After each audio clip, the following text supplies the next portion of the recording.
Adofonom de Kristo enchia mamu nyina ye bom paye osoro ene asase ewura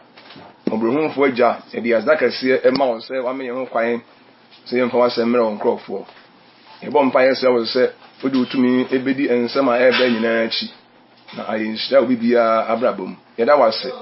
we ne Awurade Yesu din mu amen amen ye benyankopon ase se Awurade aye adom na ene nso wa me ye kwai ye na asem kronkron no ebremu e mo ankasa mo nua ene mo dofo apostle Kwarteng the bride of Christ na moti ye nkan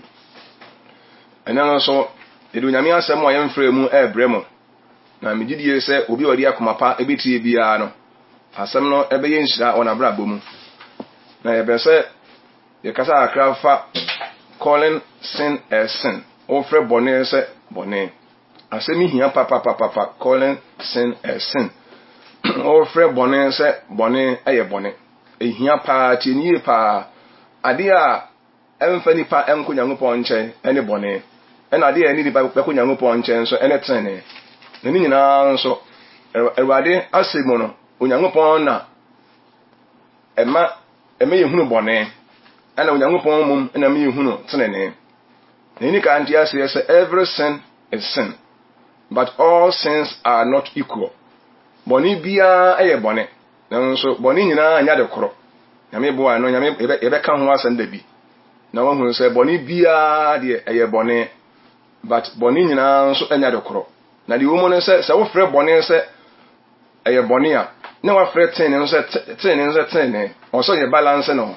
ye frɛ bɔne sɛ bɔne ye bɔne no ni ebe frɛ tene sɛ tene nso aye tene calling righteousness righteousness nyame bo ano nso ebe ka ho asɛmpa Nyankopɔn asemu no oka Bible no odifo Isaiah chapter 5 verse 20 Awurade eboye kokopa yie ewo abrabom nsemi ho ani nyameso mu oso wonue wona ofre bɔne se papa ene papa se bɔne wona wode esum ye han na wode han ayesum wode nyoronyono eye fremfrem na wode fremfrem ye nyoronyono Awurade se enome be kanipa bia wo wiase asase etusuyi obi a wofre papa se papa ye bɔne na bɔne mum nso eye papa ade a nyono wo se de ade a de nso no wo se enye nyoronyono se nipa yetu niama bomu a hu papa saa se moyi emre ba mne ye kyerɛkyerɛ ma bɛboa pa yie pa o fre nipa bɔne fo se o nipa papa na fre nipa papa so nipa bɔne fo adue pa obu a na bra bomu ofre odadanfo konkonsani ena me se ene mo na ato ni nipa bi a wonye na nso nya mfaso efi ne ho osmo ma ne kwato nsa brew ndu bi se on de osmo anu wakonti woye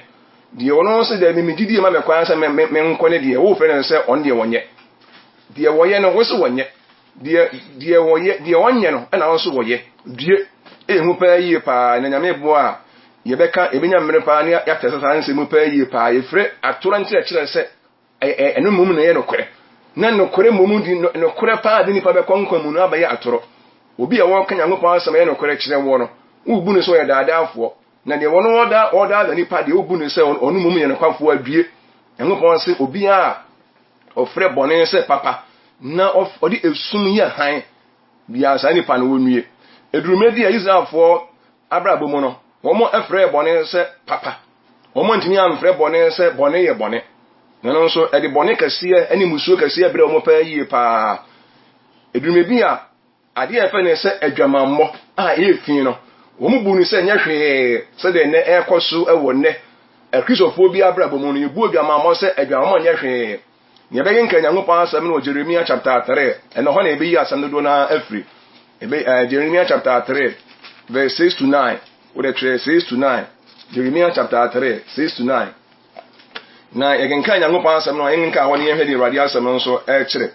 wa obi obia no yegenka wo se Jeremiah chapter 3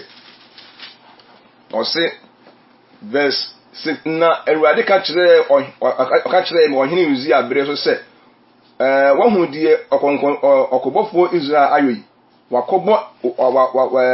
wakobepo bia a ekron so ne dua bia from akobo adwaman wo na me se wo ye we nim nyina wi a obesane aba me nche na nso ansane na ni nua ba konkonsa ni Yuda ehunu na nso okobofo Israel aware se yenti ada na me kon no ma no aware je yengoma na nso ni nua ba konkonsa ni Yuda ensuro no nso ekobo adwaman verse na papa na masam ne wo na adwaman ma wa mu ne hwi nti ogu asase ne hofi na one abo ene ebiato awade on se Israel enyankopon eman na Juda nso enyankopon man o se Juda Israel fo ebobo adwaman ye ne ma bia enye adwaman ye mu mienu ye huhumu adwaman mo ene ye wo hunamu adwaman mo spiritual fornication wona na physical fornication die huhumu die hunamu ni nyina ye bone nyese bia huhumu adwaman nyankopon tia na hunamu adwaman nyankopon tia nyankopon tia Israel ebo adwaman wo firi nyankopon achi Juda hunu ye wansuro se ni nua ayesa ono nso ekoye esa bi ena Awurade asama se adwaman ma Juda wa mu ne hwe no ogu asase ne hofi in other words no ogu ne hofi adwaman no he took it lightly kese obu wa mu ne hwe wa mu ne se adwaman mokora na etise eye bone wo se na adwaman ma Juda mu ne hwe nti wa mu ne hwe nti no ogu ne hofi asa ye hwe bi afiri mo pa ye pa wo Juda de wo mo ne se o se adwaman no wa mu ne hwe ndi ebe na si ye Bible se ogu ne hofi se Juda mu ne hwe wa mu no bone wa mu adwaman se adwaman aye bone na ni so no na enya enka hwe ma no na enam se wa mu ni bone nti no Bible say oye no oye asante no ogu na sa ase hofi na ogu ni hofi na Awurade twen ne ho free Juda ho on se wa mu ne hwe no oye na oye enso no ni ho gu hofi bone bia ni pa obe bia no se onyankopon ase mo se eye bone a ugu hofi na ugu hofi nso a nyankopon nso etwe ne ho efiri wo ho Juda wa mu adwaman hwe no oboye no na ahwiase aye backsliding but adwaman ya bone onyankopon anim honhom mfam ohu na mfam o eye fi na nso Juda wa mu ne hwe sin is backsliding and you say bone ahwiase na ahwiase ne se wo free enkwa kwan so ana wo free enkwa kwan mu akọ osaye ekwan mu wa wotie miteni yo ye kan ahwiase ne se wo free enkwa ekwan mu ni wa okọ osaye ekwan mu wo free han mu akọ sum mu no ene ye fe ne se ahwiase backsliding means going back from the way that leads to life to that which leads to destruction. Backsliding means going back from the way that leads to life to that which leads to destruction. Wo free enkwa mu na wako owu kwa mu no na fe na so wahwe ase wona mkwankwa so wo so nyankopon wo ya de ye tene wo nyankopon nim na fe de wo dane wa chima nyankopon de a eye backsliding Juda hwe ase adwaman wo se nya bone bio ta fe de wo mukusu a na wo moye enengofo ebrenu an se adwaman nya bone bio na hu papa ni kan ti ase se ade bia nyankopon ase mu no eye bone no wo ye pe hunkufi ade bi nyankopon ase se ade we eye bone e wo masem mu no obi a obeya sa ade ni bia no wo ye ye no ano na ho agufi emfa won se wo bagi atumu se eye bone ana se wonyi ntumu se nyankopon ni so eye bone nko ade a na se woni so nya bone a wo ye pe nyankopon hu so wa ye bone na wagu hufi na obian so obegu ne hufi bian so entimi nko nyankopon nche heaven de enya kwa nko enti ti ase ne yie pa wo enya dwama nko na ne be ka won asem na bi na mo ye hye di afiri mo se eduru bi nipa emu bone nsa eye bone eduru bi ye mfra bone nsa bone ye bone eduru bi ye mfra tene nsa tene eye tene ye tufra di ade ye nya nsie ye ade ye sie nye ye condemn ade ye nye ya ade ye no ni ya pagam emfa won se okwa sore obetimi akwa sore de na nso wo ye bone na agu hu fia heaven ye untimi nko sa na wade asem aka ize nipa no osakra na adwene na onu ne ho wone bone ho ne wade de che no Israel for so ebo no omo so ebo Nyankopon din omo so Nyankopon but omo mfe adwamamo se eye fi no na omo bu omo taking it lightly is omo taking it lightly just say bibia woni so no enye bibia ni wo se ye bebere wo omo ya mfi se wo se ye bia mfiri mo ma na omo ye no Bible so omo guo mu fi na Onyankopon no me Nyankopon sa ni omo di papa wo di fa bone se mfre bone se bone ye bone na funnel se lighten hu papa na ye hwen enema bia edume bia nipa mu no se ye bone na nso ya na eye bone maka se ummu bone se eye bone a one wo ya wo yam nhyehyɛw the moment ya ade na nye adwammo ye bone aware se ye bone krono ye bone awudie ye bone endo wakon ye bone bi oso bebre bi nko community wakura ye bone se onipa se sa na ma wanyina nipa na ye na omu na hwea oya one ne yam nhyehyɛ no na fe unsuro ana wani nso wani hu ade na wo ye ne ho ebi se wo wani so no enya bone ma wo ndi ema ho mpere wo se wo begya aye na hu pa ene fe ne se boni pa no ene ne ye se hu ma sa nipa no papa ti obi a wo ye boni bia ade ye boni na wo ye na wo nsuro dia na wo ye mhyehyɛ na wani hu ade a wo ye ne ho dia ene oboto so wa ye sa wo nyai ene nso dia ene ne ye se wu asem papa se wo ye boni na wo ye mhyehyɛ na wo suro ana wani wo hu a ema wo gya ne ye wani hu ade a wo ye ne ho wo ye mhyehyɛ ehu bi aka wo suro nsa ade we me ya Nyankopon be se me ne mbo ebia na nkomsuo bi aba na wakoye a wo ye mtumi hyehyɛ na wonu hu ade a wo ye ne ho Israelfo eye achi wade bebre wo wurade anim na nso wo ani enwu ebi se ena wo anu wo ho na ade bia Nyankopon se ye Nyankopon se ye ba wo so pa ye pa Israelites were not ashamed when they committed abominations. They were not ashamed. So omo ani enwu omo ye achi wade no na ebeka Nyankopon asem e Jeremiah chapter 8 verse 12 so omo ye bone no ena eye omo bu no se eye bone wo mo ni so a enka ombe nu wo mo ho na nka ewade nso ebe hu advance bia nsan bebre nu signs of repentance bi e wo mo ho na oka Bible no omo ye achi wade no mo ko so ye mu wo mu anu wo mo ho no Onyankopon seye pa ba wo mo so enye wadwene se de wo awutie me se wonam kwamboni me so na nam obra bi mu atie ni ye papa se wo ho odem ese de obetuma de wa wo po nanso so no awie no ehu enka Jeremiah chapter 8:12 manenka woni ehwe de wade asem eka o se o ka Bible no a se wose won ani wu achi wade a woye no ho obusa question wose da bi won ani enwu kura na won ani nso ansam santi obedoto atofuo mu ebere a meba betwe wa so no obehwe ase awurade asem ni won ani wu ya na on wose Israel fo no won ani enwu boni omoye no kese omo mpopo kura anto omo so ene wade so ene omo nso nie papa so obi ye bone na me so wa hunu se ye bone anampo nipa na nkasa no se ni yemu nyese no so wonsuro ade a wo ye na de a obekoso wa ye na eno nso de ehu papa e wade se Israel ma no wo mfo mu ni da cause wo mu ye bone wo mu no wo ho wo se da bi wo mu anu wo ho wo mu ye achi wade na nso wo mu ye mu anhye wo mo na se nka wo mu ni wo ho a anka e wade be hu nsa nkyene wo mo ye hwe 8 no a ye hwe so nipa ye bone na onu no ho a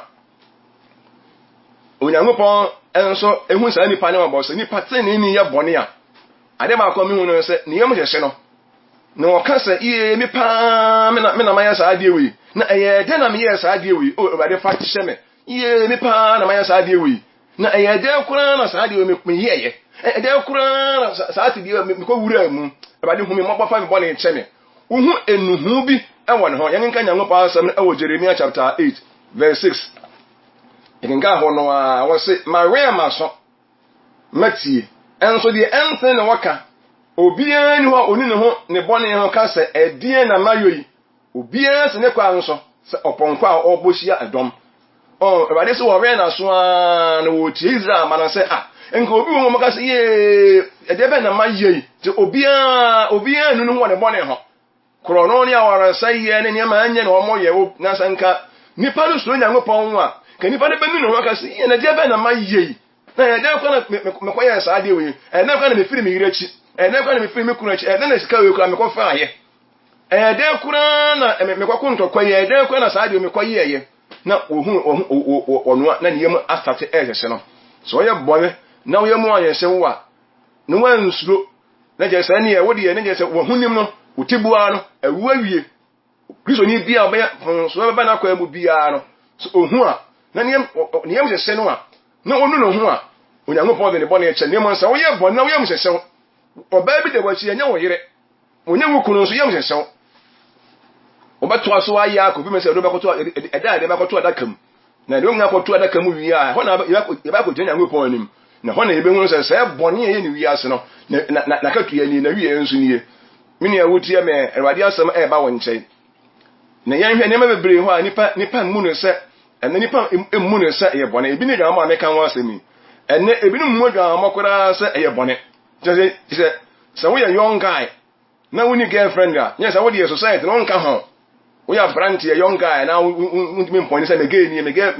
asema se ne girlfriend yes wo nka ho the same thing na wo ye young girl na se wo ni boyfriend bi na se wo nka wi ase ho the aman na ene society is so adwaman so wo ho na asori na mranche ne maba wagum na adwaman ebinum so boni ya omo ya na ebinum nya ho mfaso wo ya ignorance ni mu no e ma so po bi nya mfaso wo de brem na ye bodwaman ya bafodi ya abobi onya mfaso wo boni ya wo ye ne ho wo de tenemu wo de bra sori na hu papa hu ye papa di ebinum mu bia mu adwaman se adwaman so Israel for no efe o edrum e bia wo mu moja o mburu gama na se light lighten na hu pa ye pa ene ebinum ene ebinum ye niema bia enye ya ware nso yenye ye hu ade enso onsulo omu na hwe ke onsulo ni yon sese no wote woni be ma na tie be ma na wo da na chi wonye hu ade eye musu eye boni wa Awurade anim ma ne nye hu ade wo de tena ho de akuye nyina ba ko je Nyankopɔn anim mo bi na da anka njo se enye hwe Israel for no bu adwa se adwa mo nya hwe enye hwe no Bible say o mo ye no mo gom hu fi na Nyankopɔn se a wo mo se won ware e ka adwa mo ne se obema biara ana oba bia be ma nya hu ade a on ne be da bia no adwa mo I don't care the name so bae obema biara woni oba bi eda wonye ne ho ade a unko hu abusuanfo ma momfa no ma wo bia wo de wache bia no wo commit fornication adwama na wo bo na awie ne eya wo saye wo de mu ne hwe wo de kwasore wo de wo mutma de opa bia nanso awie no wo bo hu nsa wan kasa no na ade bone ama ho Israel fo na emu bo emodwa mo saye hwe no awie no e de wo saye eba wo mo so ndi Awurade da so ebu bone saye bone Awurade se adwamo ye bone na wo mu ne hwe a wo ye pa ubu hu fi na ade bia ye bone wo Nyankopɔn ni so bia na ye ka bone o na nyame boda mo for ye be o freten ni seten ye be ka ho asem wo freten ni seten ye ten ne de wakonkom na wo fre bone se bone ye bone no gina na watwe wo frade anye ho na nkonkon atimi aboa ye ndi ise ade ba akwa na ebi kura mu kro no se kro no kra de ye bone krono egu ahodo bebre enne obu okọ oni ni kuno te ho a emma bebre ku adwetwom kuno musikam wo musika nya adwetwim be ma ni sika beto ho no ebi aye banga obu ho ana bi obu ho ana watwim omu ni se eye bone omu ni se bone na wo ye ebi se bi o reason bi odi yesa se be ma no ho na se wo fa na wa ma okwan se obetimi afa na wotwim oyi bidi a ene wontwim mu nya bone Nemo mase wogina ho na untimi ntwim nemo otwene ho na betima ona otwimu ebi oba nso won kan na wo de wo wi a eye koro no oba wo yesa bia wo bokoro no emfa ho reason bia wo de ye emfa ho se be ma ni bia onye na sade ana ni tirimu ode ntina wo yesa wo twetwe kuru sika mu wo bokoro no kuro no nti wa wutie me hweniye papa jese wa ma ho kwai se misika da ho na se bia wo hia bi a fa bi bi di a ene oni ho oho wo fa bia wo ntwen sika ni mu ene bank workers bi kura twetwe sika mu na wo munya na te sa ti ye kan sika na wa mo ani ankon wo bi wo kwa wo ka na otwim ehwa no wo yi bi afiri mu hu pa wo ba fi wo ba kan no na nso aye kuro no aye bonefosam duwa ene wo mfre bone se aye bone bia no hweniye papa na emfa won se reason bia no a wo de beye se wo de be fre bone se wo mfa mfre bone se aye bone ana se wo de beye se bia no aye bone obi ho ya kwada owiewia na wo fo sika omunu se ofi se na wo fo efie nti enya hwe hona kan sa a kire wo ejade ya mefa ene enade ya mefa ene ye ne eye kuro no wate eye kuro no o afasika uwiewia hia na obi onu na akwa ni botom sika bi wo mo no o yibi afiri mu eye kuro no wate eye kuro no Onyankopɔn anim ti wo ye saa ne mane bia agyan na ene bone bebre mu bone se ye bone fere bone se ye bone tewu firi ho obi kura tan obi ka mu kura na se driver na kura refi na se skana wa anya obefadi onu enim se wa anya skana so de beko eye bone nipa ye nsuro bone ne ye nsuro bone hu pa ye pa obi ye kuka ya fa na dwuma mu onu nuane si ebia skana de komo no ko didua no ko to nuane bi ntosi bi ne ma bi aporo nya bi anya ne wa te bi asie ne wa nu nuane bone ma nkwada adi wo ye bone tie ruade omu ne hwe kwam bone nipa fa so pesika no hu mini a wotie me eduru mmra wo se ye frɛ bone se ye bone eduru mmra wo se nipa wotimi hu se ade anya na ye wo Nyankopɔn anim tade bi anya bi ara obi a obɛ sa na ma ne bi ara no ene ye joso niema wani adjust niema no ya joso no obi se ye bi se anya hwe ebi se ye ni ate ye smart mini a hu o wa wotie me Bible say we yes apa ade a Nyankopɔn fa ne se ye bone bia wan fa ne bone a wa ye bone ye ka de ye hunuye atoro sem ene mobile phone kura na go for di atoro mobile phone wo frɛ no kura na ba bia ti se e de bone ba bire ye mu ne ye mu atoro kura sa atoro ye bone na so Ananias uka Acts chapter 5 odi atoro no mo onya hoto a Ananias na Safira Bible say atoro fo nyina ba ko wo sayie mu sa na Bible no ka Acts chapter 5 kenka ho behunu 1 to 10 ene konkonsa ene ipachira asam ka ye mu ne hwe ene krofo kura ne kan konfo won nsam krofo di konkonsa ne nyan konkonsa wi asefo ne di konkonsa ne nyan konkonsa timi kira se kan ye nua ne ma kira asam a ya pa enso ebi se nya hwe boni aduda aduamama aduda mu ne hwe no wo ye ne ogu ne hufi konkonsa wo mu ne hwe no atoro wo mu ne hwe no enema wo mu ne hwe no e ka bi bi Onyankopɔn ne wo ye pe ogu hufi sa na Bible no aka akayo ye mu ne hwe nipa itimi gina nipa nema bebre nu a akayo aso ye kwa sore itimi de communion kwa the Lord Supper itimi de the Lord Supper hu papa binim obi won kura make say Erade pon kura won kwa sore so communion won ko besu ne yamu ne se no woni sa ngo communion e bone Onyankopɔn anim emra ma me kwa ma nge kanema ni nyina ne mo de kan say bone eye bone bi na Nyankopɔn san say wona asem say wo yi ha edu be kwa wuom I don't care so for bi si enya bone I don't care say prophet bi si enya bone say ya bone na wo yenko ade a wuku hufi wana wuku hufi o na obi obeku no hufi bia so ndime nko Onyankopɔn wote ase no so enchei ti ebi no communion o mo nko ebi no so ade bone kokoduro bone kwa communion ho hu pa ye pa na ebi wo kura make say Kristo asafumu ko Nyankopɔn asafumu a eduru o mamu kura no a ebi no Nyankopɔn ahyira binom nanso eduru bia na nipa ye won say ye ni bie enso se omo yema yin si omo ensuro wa wutie me hwe yie papa promise and fail obi ma se obi bo no afeli no enso obi se nya hwe promise and fail ni na enyo ye mu ne hwe oba ki me shata ade na ne hugu ho ni se o mu ne hwe wa shata ade nso ne hu wa boda ja no nam enso o mu ne hwe ade ntina why if is abaso obi ye bi aya fashion wa wutie me se ne wo ye saa wa hu sie mu wo tu ni person hu ya na umu ne se ya hwe eye bi wo Nyankopɔn anim ntinti ti asem ne ye papa na abrabo aye bo no Onyankopɔn ehwe obia abrabo a wo bo frɛ miyem frɛ bɔne se ye bɔne miyem frɛ tene se tene miyem frɛ papa se papa ye papa na yem frɛ ade nyono se nyono na ade den so yem kan se ade den professional jealousy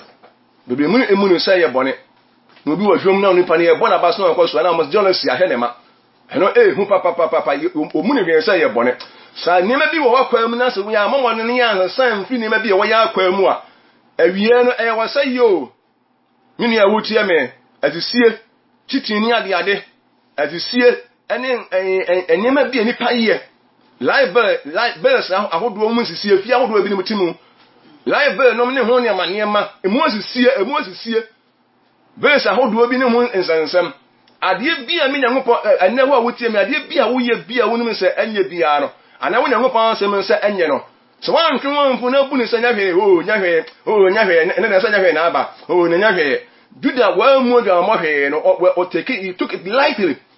obu no se ne so nyahwe na Bible say ogu ne ho fi wa wotie me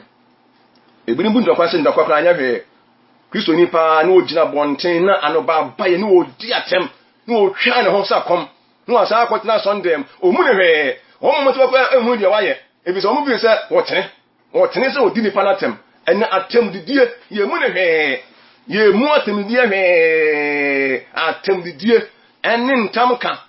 wo kani na me do nyame me kan baye na me kan smeti na just ye mu ne hwe ye mo nsi wa wutie me hwe yo na Awurade Nyankopɔn frɛ bɔne sɛ ye bɔnka aban abɔno a o Kristo ni bia wo ya de Nyankopɔn anyi ntomu a na ye bɔne pa ugu hu fi wata ade a hye wo no ugu hu fi Revelation chapter 3 verse 4 ne hwe ne Awurade asamoka wo se obi biara a wo bɛyɛ bɔne bia no wo se nanso wo nipa kakra bia onwu won taade hu fi wo saadi oni me nante ntare fitaa mu ebiso wo fata se wo ye bone pa Nyankopɔn wo Kristo na ye bone pa wataade ye hye wo no ne wagu hu fi emfa won sa sofo obi ditumu na obi ni ntumu o de make anya sofo sem anya di fu sem na eye Nyankopɔn asem o me hwe twere nsemu na de Nyankopɔn fa ne se ye bone ye fa ne se bone na se Nyankopɔn ni so ye bone na wo ni so nye bone a wo be ko so aye na wo ye nso ye mje so bi se wo mu ni bone